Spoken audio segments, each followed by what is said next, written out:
Yes, Pete. Another Premier League season comes to its conclusion.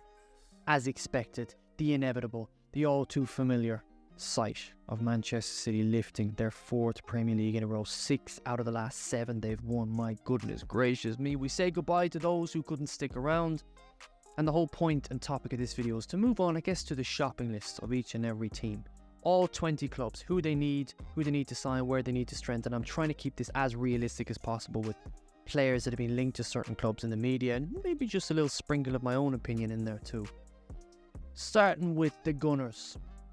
How do they get better? How do you improve on that? The most wins in the club's history in the Premier League. The best defence in the league, beating teams 5-6-0. They still ended up heartbroken on the last season. It just shows you how good City are. But for me, 3 areas I think they need to strengthen it. Left back, they need someone a little bit more comfortable there. They need a deep-lying playmaker. Declan Rice needs that freedom. You need to allow him to bomb forward. The box-to-box role is where he is so much better, which he did in the second half of last season. But Jorginho and Thomas Partey, I don't think are good enough to be that deep-lying 6, that playmaker from deep.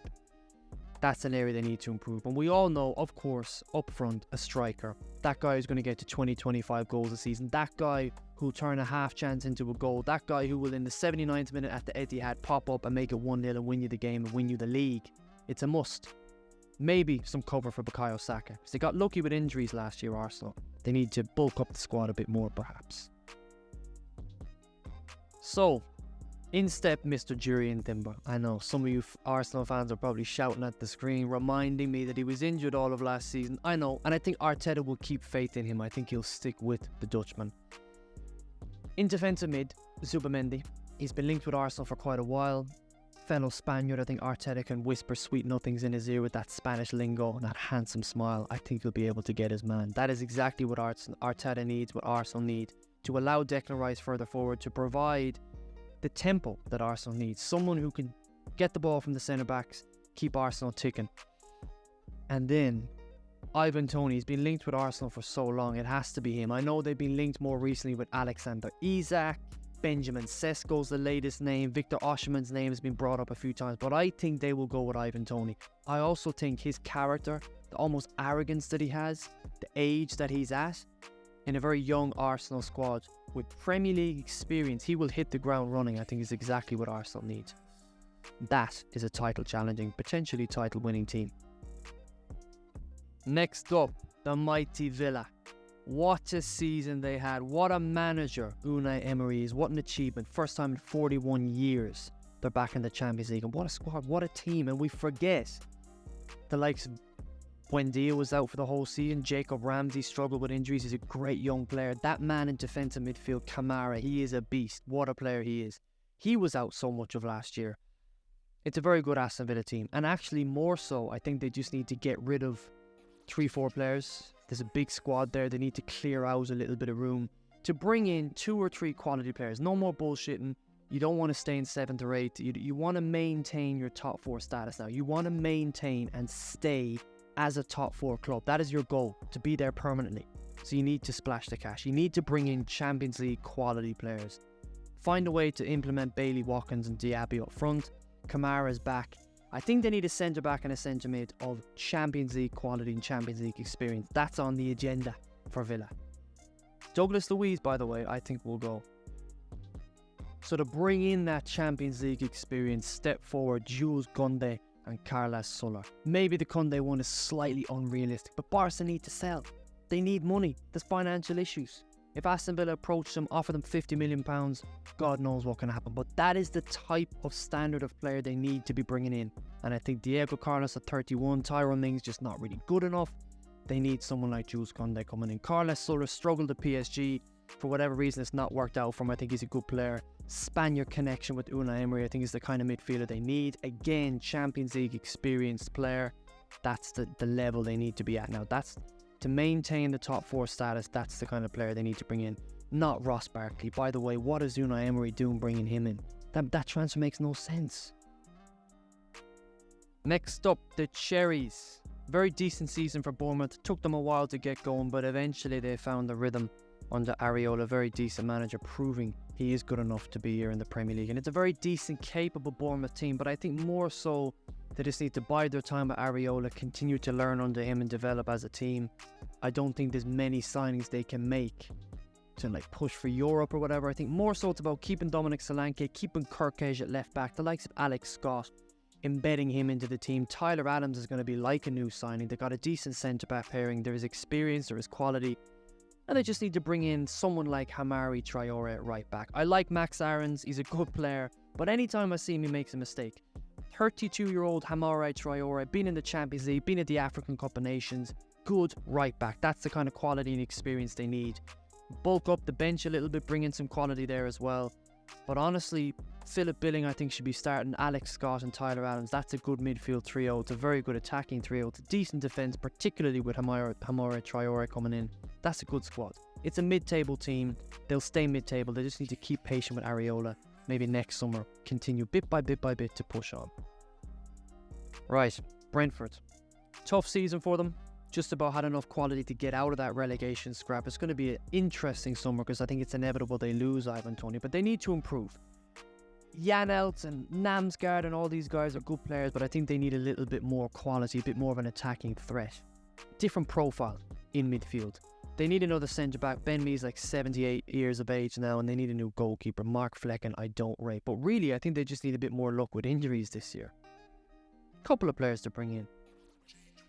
So, in comes Caoimhín Kelleher, David Hancho, and probably the most realistic signing out of all the clubs, the most suited, O'Reilly at Celtic. Matt O'Reilly, Danish international to keep the Danish connection going at Brentford, but 13 goals this season, 11 assists. He's exactly the kind of player they need in midfield. 6'2", so he matches the kind of physicality that Brentford keep trying to go for. Igor Thiago, I forgot to mention, I think is a very good Ivan Toney replacement, very good striker. David Hancho gives them a little bit of a different profile in defence, a ball-playing defender, very comfortable on the ball, but he is capable of being physical and he's strong. And then Caoimhín Kelleher, Premier League experienced goalkeeper, 20-25 million is going to get you a real quality goalkeeper, which I think Brentford need. And that is a team that's capable of causing a few upsets, getting back into the mid-table where they belong. It's a real good Brentford team. Up next, Brighton, who struggled last year, didn't have a great season. The main thing is getting back a manager. I would have thought Graham Potter was the ideal replacement for Roberto De Zerbi, back to where he belongs. But it looks like Fabian Hürzeler, 31 years of age, is the guy they're going to bring back, as apparently Graham Potter's not really interested for some reason. They'd be working with quite a squad, as we can see here. I don't think they need much. I really don't. It's a very decent team, maybe just a little bit more luck with injuries. I think we underestimate how much of an impact losing Caicedo and McAllister had on this very talented team. But I think they need Kieran Dewsbury-Hall, tough tackling, hungry, aggressive midfielder, very comfortable on the ball. I think he'll slot into this system quite comfortably. And then a really good right back in Sugarawa. Look, I'm not even going to try and butcher the poor guy's name. He is a very good right back over with AZ Alkmaar in Holland. Brighton don't really have an out-and-out right back. I think that's exactly what they need. And then you have a real decent team. Maybe one or two more options on the bench. Possibly a younger centre-back as Lewis Dunk is getting on a bit. But it's a real decent Brighton team. Next, on to the circus in London. That is Chelsea. Mauricio Pochettino's left. Enzo Maresca is the replacement. How long are they going to give this guy? Is he too young? Is he too inexperienced? I don't know. Regardless, the foundation has been ripped up from these young players. The stability they need has been taken from them. It's going to be a real difficult season, I think, personally, for Chelsea. They do need quite a few players to come in, but it's more about quality signings rather than quantity. Don't just splash the cash for the sake of it. Jesus Christ. But I think they need a centre-back to replace Thiago Silva. A left-back is needed because I don't think you can trust Ben Chilwell anymore. Cucurella is not really good enough. I would actually like to keep Madueke on the right wing. I think he'll get better next year, but I think it's inevitable they'll sign Michael Olise. They have to get a striker. Sterling and Mudryk are not offering enough on the left. I actually think Sterling may leave, so a left winger is also needed. So, Victor Osimhen to come in up front to take a bit of the pressure off Cole Palmer. If there was no Cole Palmer, Chelsea would be in a relegation fight last year. That was a crazy stat I saw. On the right, it's inevitable. I think they get Michael Olise. They've been after him for a long time. There's a release clause there. I think they should go with Somerville. Now, I know he's raw, he's young, very similar to Mudryk, but I think Sterling will leave. And I think Chelsea have this thing of buying in young players and trying to develop them. They just need to give them a bit of time, and they need to give the manager time. But some of it was great for Leeds last year. I think a real decent player. I think there's interest in him from Chelsea. And then in the back, Jarrad Branthwaite. Go big or go home. United are after him. Everyone's fucking after him. Branthwaite's a real talented young player. It's exactly what Chelsea needs. A left-footed centre-back at left centre-back. And Anthony Robinson. Playing in London, he's familiar with London. I don't think he'd be opposed to moving to Chelsea, and I think he's a very good player. I actually really rate Robinson as a left back, the type of left back I think that Chelsea need. By the way, I've put Malo Gusto in at right back because Reece James is always injured.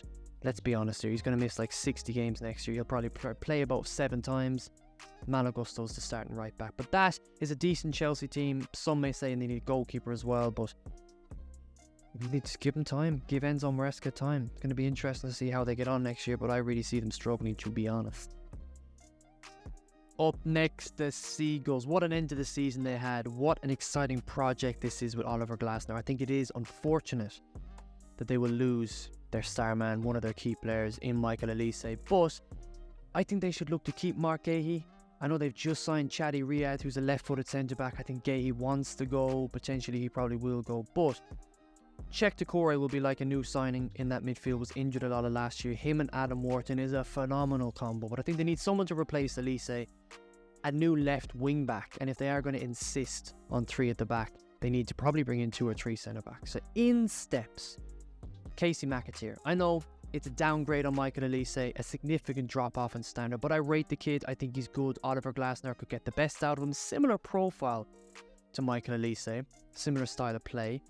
Filip Kostic at left wing back is exactly what Palace need. The experience, the directness, a good experienced left wing back from Juve, who are having a bit of financial issues. I think it's a realistic signing. And finally, Tendi Mengi. English, strong centre back, did very well in the Premier League this year with Luton. Very good signing. Those are the signings that I think Palace should make, although it looks like Gahey will probably leave. But that's a good Palace team. They'll continue to thrive, continue to grow under Oliver Glasner. I'm excited to see them this year. Now for the mighty Toffees, and this one is so awkward. I have no idea what's going to go on. Is there a possible administration? Is there going to be a huge fine? Are they going to get relegated? Like, what is going to go on at Everton? How many players are they going to lose? Is someone going to come and save them? Are they going to have to sell everyone to survive? It's very awkward. It's very, very difficult. I've put down, obviously, Jarrad Branthwaite, we've already discussed. I think maybe someone's going to come in for him. Obviously, I said Chelsea. Onana could leave. Like Jordan Pickford could leave. Who knows? Who knows what's going to go on at Everton? But I do think they need to keep a hold of some of them. They need to try and maintain a bit of the core and build around that. Maybe they'll have no choice but to sell. I have no idea. And I think they need to be smart with their signings. They need to go bargain hunting. Go with a few guys on loan. Bring in a few guys from relegated clubs. They could probably do with a few wingers, but McNeil and Harrison are probably their best choice right there. So I think a right back, a centre back, a defensive mid, because I think Idrissa Gueye will go. And definitely a striker. So I brought in Bertrand Diaz.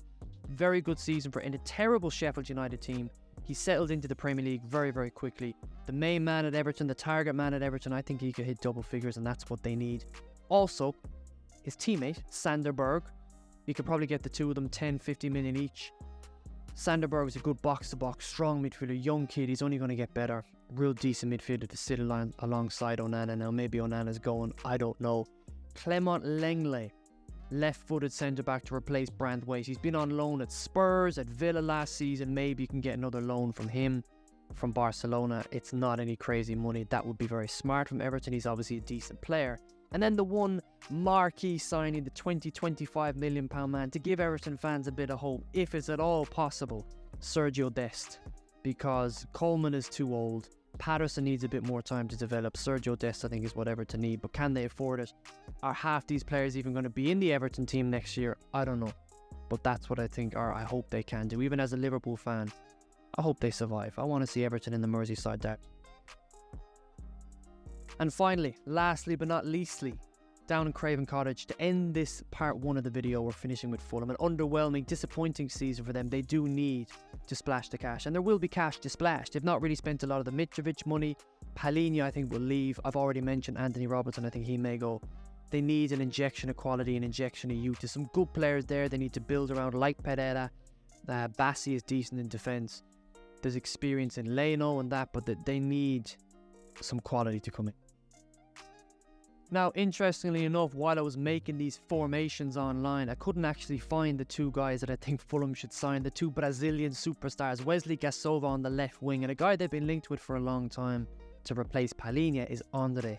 Two very good players, exactly what they need, that injection of youth and quality, some Brazilian samba skills as well. Two very, very good footballers, good technical footballers, I think will slot right in. And also, so those are the two guys that are missing, those two blank spaces. But also Trevor Chalobah in defence. I really rate Chalobah. I think he'd be a very, very good signing. Swap, basically, for Tosin Adarabioyo, who's already gone to Chelsea. Kieran Tierney, he's a good shout at left back.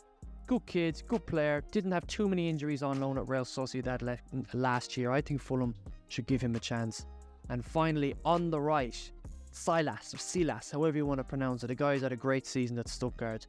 A very decent player, banging in the goals. And that's the kind of quality and creativity that Fulham need up front to help Muniz and take a bit of the pressure off him. With Andres Pereira there as well, you'd have a kind of triangle and trio of Brazilian superstars. I think it's a very, very good Fulham team. There will be money to spend, and I think they could really strengthen and probably get back into the top half of the table, maybe even push for Europe with the squad that I have.